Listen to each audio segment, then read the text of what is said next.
அனைவருக்கும் வணக்கம். நீங்கள் நம்ம சேனலுக்கு புதுசுன்னா பக்கத்தில் இருக்கிற பெல் பட்டன் அமைத்தி சப்ஸ்கிரைப் பண்ணிக்கோங்க. தொடர்ந்து எல்லா வீடியோக்களையும் நீங்கள் பார்க்கலாம். நீ யார்ரா? நிம்மதியா சரக்கடிக்கிற நேரத்தில் ஃபோன் பண்ணி டிஸ்டர்ப் பண்ணுற? அறிவு இருக்கா உனக்கு? பிச்சப்படுமா ராஸ்கல். யார்கிட்ட உன் வேலையை காட்டுற? என்ன வேணும் உனக்கு? ரொம்ப எகிர்ற. அவன் யாருன்னு தெரியுமா? இல்லை நான் யாருன்னு உனக்கு தெரியுமா? டேய், உன்ன மாதிரி 1000 பேரை பார்த்தவன் நான், புரியுதா? ஆஃப் அடித்தா 50 பேர்த்த அடிப்பேன், ஃபுல் அடித்தா 5 பேரை அசால்ட்டாக அடிப்பேன். என்னது, நேரில் வர்றியா? வாடா, இந்த ஒயின் ஷாப்பில் தான் இருக்கேன். உனக்கு தில் இருந்தா, தைரியம் இருந்தா, திராணி இருந்தா நேராக இந்த கடைக்கு வா. அப்பாடா, ஏப்பா பேசிட்டப்பா.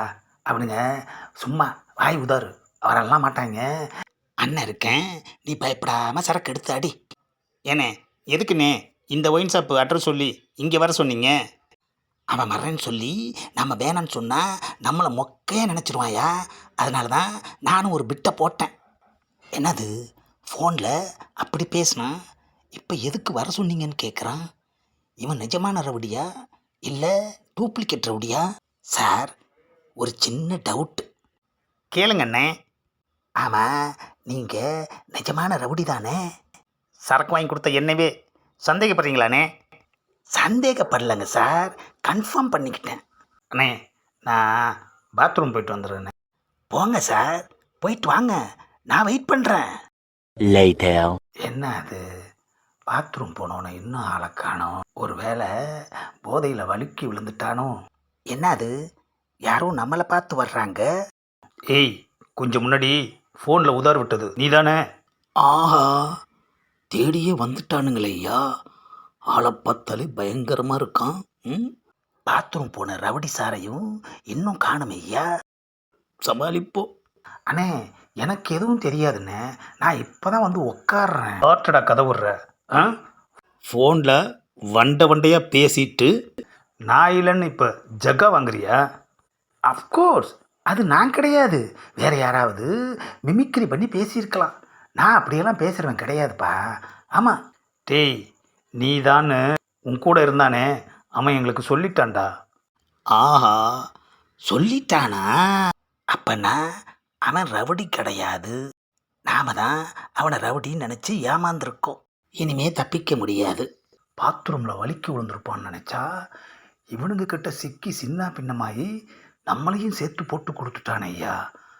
ஆஃபுக்கு ஆசைப்பட்டு வந்தது எவ்வளோ பெரிய தப்பாகி போச்சு. ஏய், நாங்கள் கேட்டுக்கிட்டு இருக்கோம், நீ யோசிச்சுக்கிட்டே இருக்க. நீங்கள் இங்கேயே அடிப்பீங்களா இல்லை கொண்டு போய் வச்சு அடிப்பீங்களான்னு யோசிச்சுக்கிட்டு இருந்தேன். இங்கே அடித்தாலே நீ தாங்க மாட்ட, உன்னை வேற கொண்டு போய் வச்சு அடிக்கணுமா? ஹலோ, நீங்கள் என்னை பற்றி தப்பாக புரிஞ்சுக்கிட்டீங்க. ரொம்ப பேர் என்னை கொண்டு போய் வச்சு அடித்து தான் பழக்கம். அதுக்கெல்லாம் எங்களுக்கு நேரம் இல்லை. அப்புறம் என்னப்பா, குடமுழுக்கு கும்பாபிஷேகம் எல்லாத்தையும் சிறப்பாக நடத்திடுங்க. A few moments later. ஆஹா, சத்தமே வராமல் சாவடி அடிச்சுட்டு போயிட்டாங்களே ஐயா. இது வரைக்கும் வாங்கின அடியில் இது கொஞ்சம் வித்தியாசமாக தான் இருக்குது. அண்ணே, யாருப்பா நீ? என்னண்ணே, என்ன அடையாளம் தெரியலையா? ஆஹா, நீயா? நானே தானே. ஏண்டா, ரவுடி இல்லைன்னு ஒரு வார்த்தை சொல்லியிருந்தா அடக்கி வாசிச்சிருப்பேன்லடா.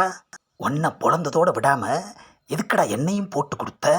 சரக்கை ஷேர் பண்ணிக்கிட்டீங்கல்ல, அதே மாதிரி அடியையும் ஷேர் பண்ணிக்கணும். தண்ணியில் கண்டோம் அவனுக்கு இல்லையா, அவன் சொன்ன மாதிரி ஓசியில் வாங்கி குடிச்ச எனக்குத்தாயா தண்ணியில் கண்டோம். ஆமாம், தெரியாமல் தான் கேட்குறேன். அந்த ரவுடிக்கும் உனக்கும் என்னையா பிரச்சனை? போன தடவை இந்த ரவுடிக்கு ஓசியில் சரக்கு வாங்கி கொடுத்து இவனை விட ஒரு பெரிய ரவுடிக்கிட்ட அவனை கோத்து விட்டுட்டனே. ஆஹா, இதையே பொழப்பா செஞ்சுக்கிட்டு இருக்கியாடா? என்னண்ணே பண்ணுறது, வேற பொழப்பு இல்லையேண்ணே. ஆஹா, இனிமே ஓசி சரக்குக்கு ஆசைப்படவே கூடாதுய்யா, கூடாதுய்யா. இந்த பதிவை லைக் பண்ணுங்கள், ஷேர் பண்ணுங்கள், மறக்காமல் சப்ஸ்கிரைப் பண்ணுங்கள்.